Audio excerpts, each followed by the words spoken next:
দৃষ্টিকোণ সত্যের পথে সত্যের সন্ধান। আল্লাহর হাবিবের কাছে কোরআনের প্রথম 5 আয়াত নাযিল হলো। আল্লাহর হাবিবের বয়স তখন 40 বছর। ইকরা বিসমি রাব্বিকাল্লাযী খালাক খালাকাল ইনসানা মিন আলাক ইকরা ওয়া রাব্বুকাল আকরাম আল্লাযী আল্লামা বিল কলম আল্লামাল ইনসানা মা লাম ইয়ালাম। এই 5টা আয়াত নাযিল হওয়ার পরে বিশ্বনবী ভয় পেয়ে গেলেন। বিশ্বনবীর গায়ে জ্বর চলে আসলো, অন্তর কাঁপতে লাগলো। ভয় পেয়ে বিশ্বনবী আম্মা জান খাদিজাতুল কুবরা তাহেরা রাদিয়াল্লাহু তাআলা আনহার কাছে আসলেন। এসে বললেন, খাদিজা জাম্মিলুনি জাম্মিলুনি, ও খাদিজা, এমন এমন ঘটনা 5টি আয়াত কোরআনের এই মাত্র আমার কাছে হেরা পর্বতে নাযিল হয়েছে। আমার মনে হয় আমি বাঁচবো না, আমারে তোমরা কম্বল চাপা দাও। কি চাপা দাও? কি চাপা দাও? কম্বল চাপা দাও। জাম্মিলুনি, আমার কম্বল দিয়ে চাপ দিয়ে ধরো, আমার শীত লাগে, আমার ভয় লাগে, মনে হয় আমি বাঁচবো না। আম্মা জান খাদিজা বললেন, আল্লাহি লা ইউখজিকাল্লাহু আবাদা, ও মুহাম্মদ, আপনি ভয় পাবেন না, কখনোই আল্লাহ আপনারে অপদস্থ করবে না। কারণ ইন্নাকা লা তাসিলুর রাহিমা, ও মুহাম্মদ, নিশ্চয় আপনি আত্মীয়তার সম্পর্ক বজায় রাখেন। ওয়া তাসদুকুল হাদিসা, সব সময় সত্য কথা বলেন। ওয়া তাহমিলুল কাল্লা, আপনি মানুষের বোঝা বইয়ে দেন। ওয়া তাকসিবুল মা'দুমা, যার টাকা পয়সা নাই তারে আপনি রোজগার করে দেন। ওয়া তাকরিউদ দাইফা, আপনি সব সময় মেহমানদারি করতে পছন্দ করেন। ওয়া তুঈনু আলা নাওয়াইবিল হক, সত্য যেখানে বিপন্ন সেখানে আপনি সত্যের বীর সৈনিক হয়ে দাঁড়িয়ে যান। কে বলতেছে? স্ত্রী। কে বলে? স্ত্রী। কার ব্যাপারে বলে? হাজবেন্ডের ব্যাপারে বলে। যে কোনো কাজ করো না ভাই, যে কোনো কাজ করো, তা যেন হয় সবার চেয়ে সবচেয়ে সুন্দর। ঠিক কি না? যে কোনো কাজ করো না ভাই, যে কোনো কাজ করো, তা যেন হয় সবার চেয়ে সবচেয়ে সুন্দর। হোক না সেটা পড়া লেখা, রঙের ভাষায় ছবি আঁকা, হোক না সেটা সামান্য কাজ কিংবা মহত্তর, তা যেন হয় সবার চেয়ে সবচেয়ে সুন্দর। যে কোনো কাজ করো না ভাই, যে কোনো কাজ করো, তা যেন হয় সবার চেয়ে সবচেয়ে সুন্দর। ঠিক না? নেতৃত্ব দিতে হলে সর্বপ্রথম যে কোয়ালিটিটা লাগে সেটা হচ্ছে কাজ করা লাগে। কাজ। কেউ যদি নেতা হইতে চায় তার কি করা লাগবে? আমি প্রশ্ন করলে আমাকে উত্তর করবে। নেতা হইতে হইলে আগে কি করতে হয়? কাজ। আগে কাজ, পরে নেতা। যে কাজ করে সে নেতা হয়। শুধু বক্তব্য দিলে নেতা হওয়া যায় না। ঠিক কি না? বক্তব্য সর্বস্ব নেতাকে আমরা চাই। আমরা এমন নেতা চাই যারা কাজ করবে আমাদের জন্য 24 ঘন্টা, যারা আমাদের জন্য মাঠে ময়দানে চলে আসবে, দিনরাত কাজ করে বাংলাদেশকে সোনার বাংলা হিসেবে তারা গড়ে তুলবে। আওয়াজ করে বলেন ঠিক কি না? তাহলে নেতা হওয়ার জন্য প্রথম যে কোয়ালিটি, বৈশিষ্ট্যের দরকার, সেটা হচ্ছে আগে কাজ, পরে নেতা। আমি প্রশ্ন করব, আপনারা আওয়াজ করে উত্তর দিন। আগে কি? সবাই উত্তর দিতে পারেন নাই, আওয়াজ করে বলেন আগে কি? পরে কি? আগে, পরে। মনে থাকবে? তাহলে নেতৃত্ব দিতে হলে প্রথমে কাজ করতে হয়। প্রথমে যেটাই করি আমরা, ওটার জন্য উইথ প্রফেশনালিজম, সর্বোচ্চ এফোর্ট দিয়ে যেন আমরা করি। যে করতে পারবে সেই নেতা হবে, সেই নেতা। তাহলে আমরা বুঝলাম আগে কাজ, পরে to serve before to lead. I repeat, আমি আবারো বলছি, to serve before to lead. নেতৃত্ব দেওয়ার আগে আগে কাজ করতে হবে। আরবিতে বলে সাইয়্যিদুল কওমি খাদিমুহুম, জাতির নেতা তো সে হয় যে জাতির খেদমত করে। খেদমত না করে নেতা হওয়া যায়? কাজ না করে নেতা হওয়া যায়? যায় না। এজন্য আগে কাজ। বক্তব্য দিলে চলবে না, ওই নেতা আমরা মানি না। কাজ করে দেখেন আপনি আমাদের।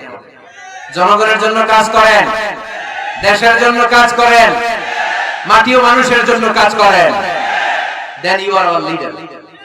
তখন আপনি আমাদের নেতা, আপনার স্থান আমাদের হৃদয়। ঠিক কি না? এবার আসলে আমরা দেখি যে আল্লাহ রাসূল সাল্লাল্লাহু আলাইহি সাল্লাম উনি কাজ করতেন কিনা, উনি কাজ করতেন কিনা। নাকি উনি বসে থাকতেন আর বক্তব্য দিতেন? দেখার দরকার আছে না নাই? শুরুতেই আমরা বলেছি আমরা দেখব লিডারশিপের যে কোয়ালিটি গুলো, এগুলো আল্লাহর হাবিবের জীবনে পাওয়া যায় কিনা কোরআন সুন্নাহর আলোকে আমরা ক্রস চেক করব ইনশাআল্লাহ। পড়েন। আল্লাহর হাবিবের কাছে কোরআনের প্রথম 5 আয়াত নাযিল হলো। আল্লাহর হাবিবের বয়স তখন 40 বছর। ইকরা বিসমি রাব্বিকাল্লাযী খালাক, খালাকাল ইনসানা মিন আলাক, ইকরা ওয়া রাব্বুকাল আকরাম, الذي علم بالقلم علم الانسان ما لم يعلم। এই 5টা আয়াত নাযিল হওয়ার পরে বিশ্বনবী ভয় পেয়ে গেলেন। বিশ্বনবীর গায়ে জ্বর চলে আসলো, অন্তর কাঁপতে লাগলো। ভয় পেয়ে বিশ্বনবী আম্মা জান খাদিজাতুল কুবরা তাহেরা রাদিয়াল্লাহু তাআলা আনহার কাছে আসলেন। এসে বললেন, খাদিজা জাম্মিলুনি জাম্মিলুনি, ও খাদিজা, এমন এমন ঘটনা 5টি আয়াত কোরআনের এইমাত্র আমার কাছে হেরা পর্বতে নাযিল হয়েছে, আমার মনে হয় আমি বাঁচবো না, আমারে তোমরা কম্বল চাপা দাও। কি চাপা দাও? কি চাপা দাও? কম্বল চাপা দাও। জাম্মিলুনি, আমার কম্বল দিয়ে চাপ দিয়ে ধরো, আমার শীত লাগে, আমার ভয় লাগে, মনে হয় আমি বাঁচবো না। আম্মা জান খাদিজা বললেন, আল্লাহি লা ইউখজিকাল্লাহু আবাদা, ও মুহাম্মদ আপনি ভয় পাবেন না, কখনোই আল্লাহ আপনার অপদস্থ করবে না, কারণ ইন্নাকা লা তাসিলুর রাহিমা, ও মুহাম্মদ নিশ্চয় আপনি আত্মীয়তার সম্পর্ক বজায় রাখেন, ওয়া তাসদুকুল হাদিসা সব সময় সত্য কথা বলেন, ওয়া তাহমিলুল কাল্লা আপনি মানুষের বোঝা বইয়ে দেন, ওয়া তাকসিবুল মা'দুমা যার টাকা পয়সা নাই তারে আপনি রোজগার করে দেন, ওয়া তাকরিউদ দাইফা আপনি সব সময় মেহমানদারি করতে পছন্দ করেন, ওয়া তুঈনু আলা নাওয়াইবিল হক সত্য যেখানে বিপন্ন সেখানে আপনি সত্যের বীর সৈনিক হয়ে দাঁড়িয়ে যান। কে বলতেছে? স্ত্রী। কে বলে? স্ত্রী। কার ব্যাপারে বলে? হাজবেন্ডের ব্যাপারে বলে। প্রিয় ভাইরা মনে রাখবেন, কারো ব্যাপারে সঠিক তথ্য যদি পেতে চান, বড় সাহেবের ব্যাপারে বড় সাহেবের ড্রাইভারের কাছ থেকে খোঁজ নিন, বড় সাহেবের ঘরের কাজের বুয়ার কাছ থেকে একটু খোঁজ নিয়েন, বড় সাহেবের বাড়ির দারোয়ান থেকে একটু খোঁজ নিয়েন, আর বড় সাহেবের বউয়ের কাছ থেকেও খোঁজ নিয়েন।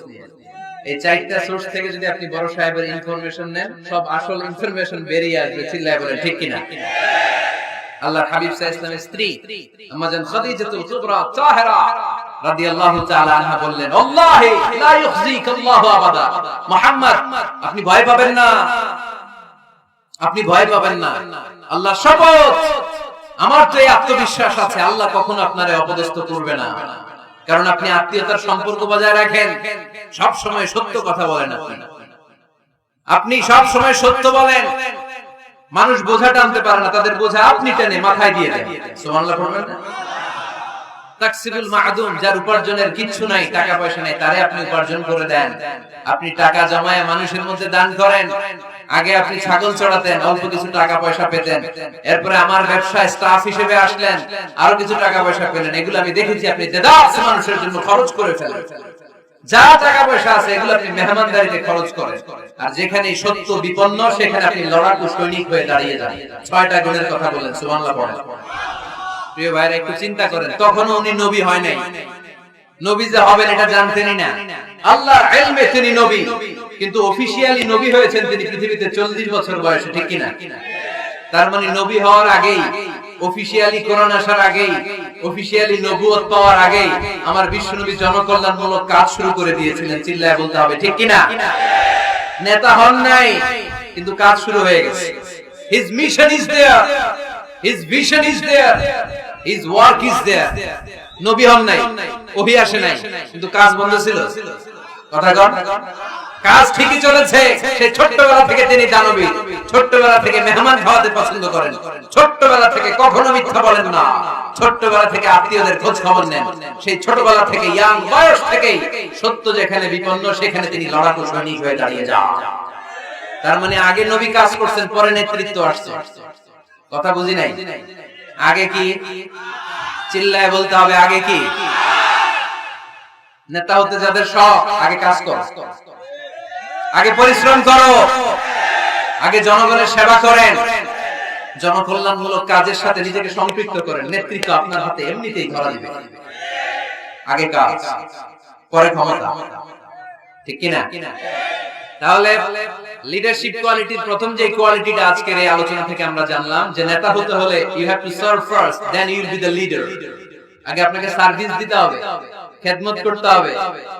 নেতৃত্বের লোভ নিয়ে বসে থাকা যাবে না, আগে কাজ। নেতা হই আর না হই, কাজ আমার চলবে। মাই মিশন ইজ দেয়ার। কোন অপশক্তি, কোন কিছুই আমার কাজকে থামায় ফেলতে পারবে না। চিল্লায় বলেন ঠিক কিনা? আগে কাজ, পরে নেতা, ঠিক কিনা? প্রথম পয়েন্টটা বুঝতে পারছেন? নেতা হইতে হলে প্রথমে কি করতে হয়? আওয়াজ করে বলেন, আগে কি, পরে। মাশাআল্লাহ, এই তো বুঝতে পারছেন।